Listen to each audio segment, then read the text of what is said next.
Ik viens turists, atnākot uz Rīgas sirdi, uz centrālo laukumu, apmeklē arī Rīgas domu. Bet Rīgas domas mainās, un mainās ne tikai ārēji, bet arī iekšēji. Tas kļūst tuvs un interesants ne tikai ārvalstu viesiem, bet arī mums, rīdziniekiem un visiem Latvijas iedzīvotājiem.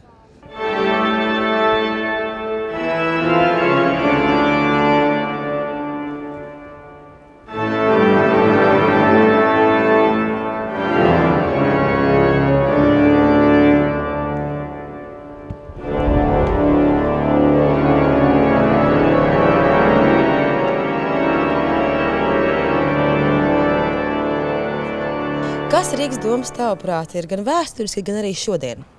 Čau, Elzbete.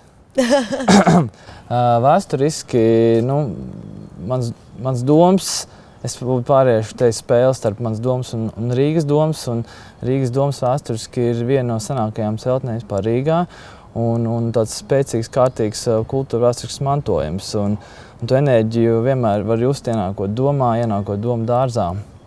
Un iespējams šīs enerģijas vadīti mēs biedrības centumu sadarbībā ar Rīgas doma cilvēkiem esam izveidojuši biedrību Mans domas, kas ar vārdu mans pasaka, ka mēs gribam to vērst, veltīt katram sabiedrības loceklim, lai arī viņam domas būtu kā mans kaut kas personisks pārdzīvojums.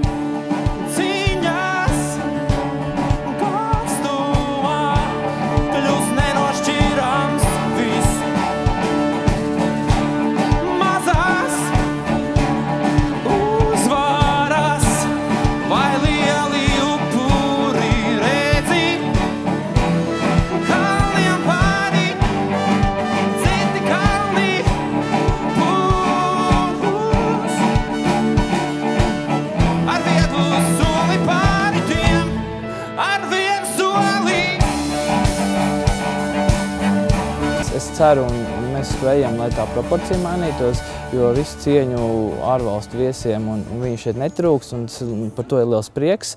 Bet gribās to, lai arī mūsu cilvēki, rīdzinieki arvien biežāk nāk iekšā un lai atpazīst gan tās sakrālās lietas svētdienās nākot uz dievkalpojumiem, gan arī ikdienā viņiem priekš šeit ienāk, jo viņi jūtās šeit labi, jūtās labi domu dārzā, vasarā, arī ziemā, viņam līdzi grāmata atpūšās, ka tas tāda garīga garīgs kompleks. Dūdieviņ, ūdeņu dūdenieks sadūdo lietu. Gulgaina sudraba dūma, kā plūdini dūmainu rietu. Šalcošām šļakatām pār skalu liedāgu pārsijā kāpās.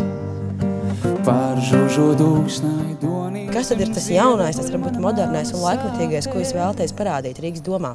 Iedvesmojoties doma šajās senajās lietās, cilvēki nāk šeit, mēs viņus uzrunājam, viņi nāk šeit, mēs runājam, un jaunie mākslinieki jau notiek šeit, mums fonā redzam jau otrā izstāde, un mums arī uz priekšu notiks jaunas izstādes, kurās tiek parādīts, teiksim, mūsdienīgs šodienas redzējums uz aktivitātēm, kas notiek riņķī Latvijā, pasaulē.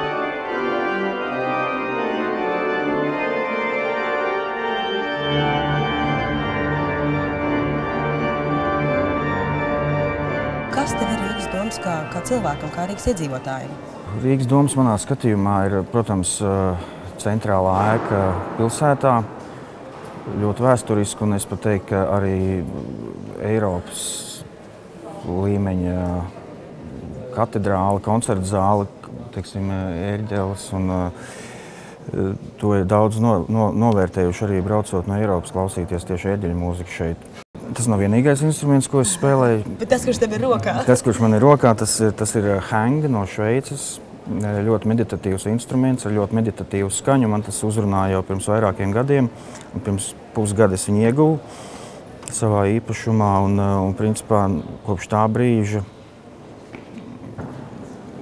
man ir notikušas arī zināmas pārmaiņas. Ja tu sadzīvo ar to skaņu ikdienā un vakaros nodarbojies ar meditāciju, tad tiešām pēc pusgada tu sajūties savādāk, jā.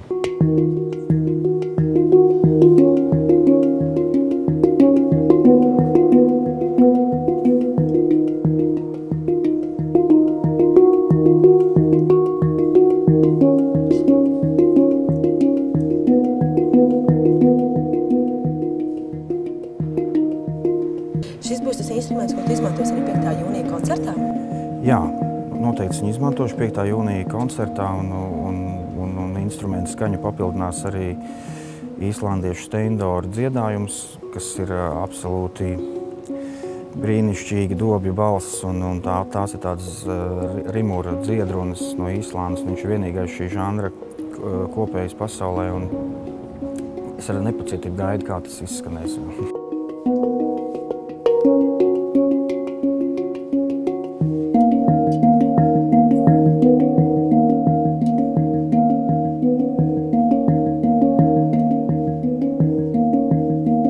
Cik viegli vai grūti ar viņu spēlēt?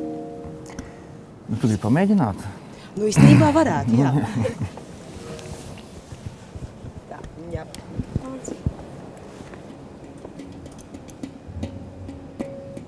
Man tur nekas neskan.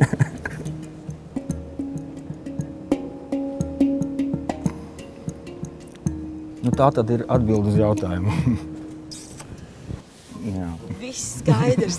Šis ir pietiekami grūti un ir patiešām jāmācās. Lūk, pierādījums. Jā, redziet, Raimondam skan, man nekas tur neskan. Bet neko, 5. jūnijā varēsim baudīt to visu.